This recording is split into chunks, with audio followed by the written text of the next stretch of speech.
Hello students, मैं Mithilesh Gupta, associate professor political science. आज के इस लेक्चर में हम भारत में निर्वाचन आयोग का संगठन और उसके कार्यों का अध्ययन करेंगे। लोकतंत्र के सफल संचालन के लिए स्वतंत्र और निष्पक्ष चुनाव व्यवस्था का होना अति आवश्यक होता है। चुनाव व्यवस्था लोकतंत्र का प्राण है। भारत में हम देखते हैं लोकतंत्रात्मक शासन व्यवस्था को अपनाया गया है, जिसके अंतर्गत हम प्रतिनिधियों का चुनाव करते हैं और उन प्रतिनिधियों के द्वारा शासन का संचालन किया जाता है। तो लोकतंत्र में शासन व्यवस्था का जो संचालन है जनता द्वारा चुने गए प्रतिनिधियों द्वारा संचालित होता है। अतः जनता अपने प्रतिनिधियों का निर्वाचन बिना किसी दबाव के कर सके, इस हेतु भारत में एक स्वतंत्र अभिकरण की स्थापना की गई है, जिसे हम चुनाव आयोग कहते हैं, जो कि संपूर्ण देश में राष्ट्रपति, उपराष्ट्रपति, लोकसभा, राज्यसभा के सदस्यों, राज्य विधानमंडलों के सदस्यों का निर्वाचन कराता है। तो चुनाव आयोग का गठन किस प्रकार से किया जाता है, इसका हम ये अध्ययन करेंगे। यहाँ देखते हैं कि जो निर्वाचन आयोग है वो एक संवैधानिक निकाय है, संवैधानिक संस्था है, जिसकी स्थापना भारतीय संविधान के अनुच्छेद 324 के तहत की गई है। अनुच्छेद 324 में क्या लिखा है कि इस संविधान के अधीन होने वाले संसद तथा प्रत्येक राज्य की विधायिका के समस्त निर्वाचनों और राष्ट्रपति और उपराष्ट्रपति के निर्वाचनों के लिए मतदाता सूचियों के निर्माण तथा उनके संचालन से संबंधित कार्य का अधीक्षण, निर्देशन व नियंत्रण एक आयोग में निहित होगा, जिसे निर्वाचन आयोग कहा जाएगा। निर्वाचन आयोग में एक मुख्य चुनाव आयुक्त और कुछ अन्य निर्वाचन आयुक्त होते हैं, जिनकी नियुक्ति राष्ट्रपति द्वारा संसद द्वारा निर्मित विधि के अनुसार होती है। अक्टूबर 1993 से चुनाव आयोग को 3 सदस्यीय आयोग बना दिया गया और यह व्यवस्था की गई कि आयोग के अन्य 2 सदस्यों को मुख्य चुनाव आयुक्त के समान ही अधिकार एवं स्थिति प्राप्त होगी, और अगर सदस्यों के बीच कोई मतभेद होता है तो सदस्यों के बीच मतभेद की स्थिति में यह 3 सदस्यीय आयोग बहुमत से निर्णय लेगा तथा बहुमत का ही निर्णय मान्य होगा।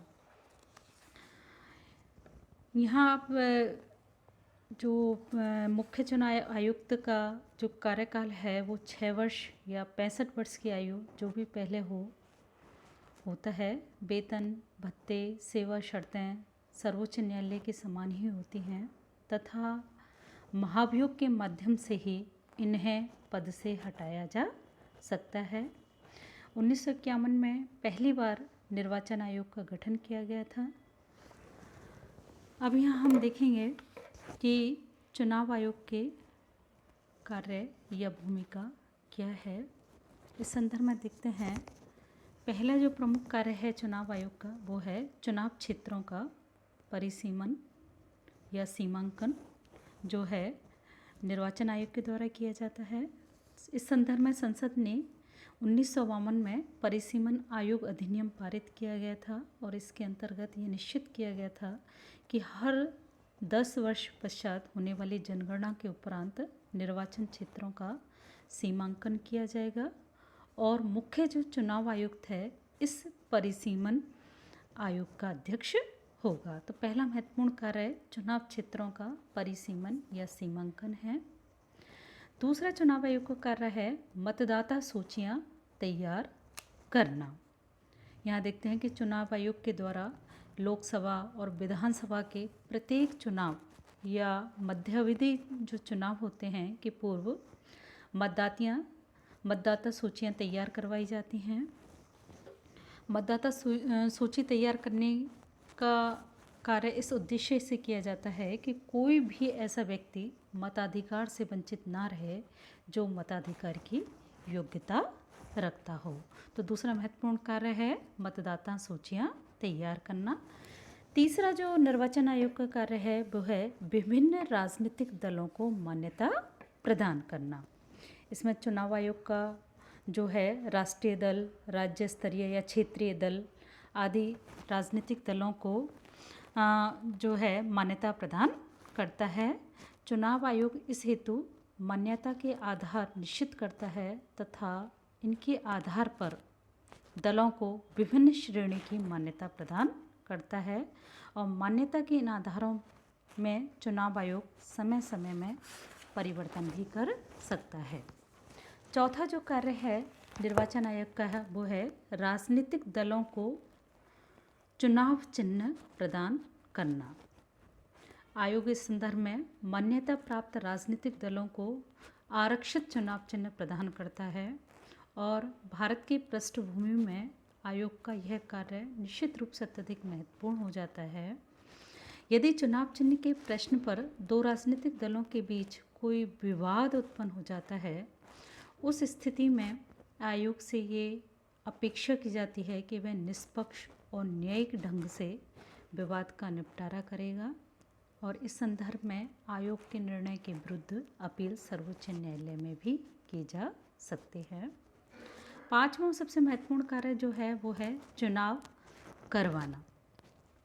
चुनाव आयोग का ये महत्वपूर्ण कार्य है कि वह राष्ट्रपति, उपराष्ट्रपति, संसद, राज्य विधानमंडलों तथा अन्य के चुनाव करवाता है। चुनाव के संबंध में केंद्रीय सरकार व राज्य सरकारों से परामर्श प्राप्त करते हुए निर्णय चुनाव आयोग ही लेता है। उसे निष्पक्ष चुनाव से संबंधित समस्त व्यवस्था करने और केंद्रीय सरकार तथा राज्य सरकार के समस्त कर्मचारियों को सभी आवश्यक दिशा निर्देश देने का अधिकार प्राप्त होता है और चुनाव आयोग का ये कार्य होता है कि वो देखे कि चुनाव निष्पक्षतापूर्वक संपन्न हो रहे हैं या नहीं।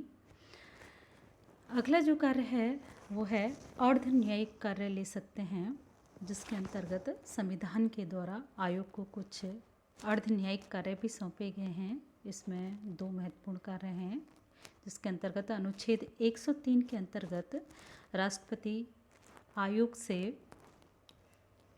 संसद सदस्यों की अयोग्यताओं के संबंध में परामर्श कर सकता है तथा 192 अनुच्छेद के अंतर्गत राज्य विधानमंडल के सदस्यों के संबंध में यह अधिकार राज्यों के राज्यपालों को दिया गया है। और अन्य कार्यों के संदर्भ में हम देख सकते हैं कि कुछ अतिरिक्त कार्य भी चुनाव आयोग के द्वारा कराए जाते हैं। इनमें है राजनीतिक दलों के लिए आचार संहिता तैयार करना, कोड ऑफ कंडक्ट जो है वो तैयार की जाती है।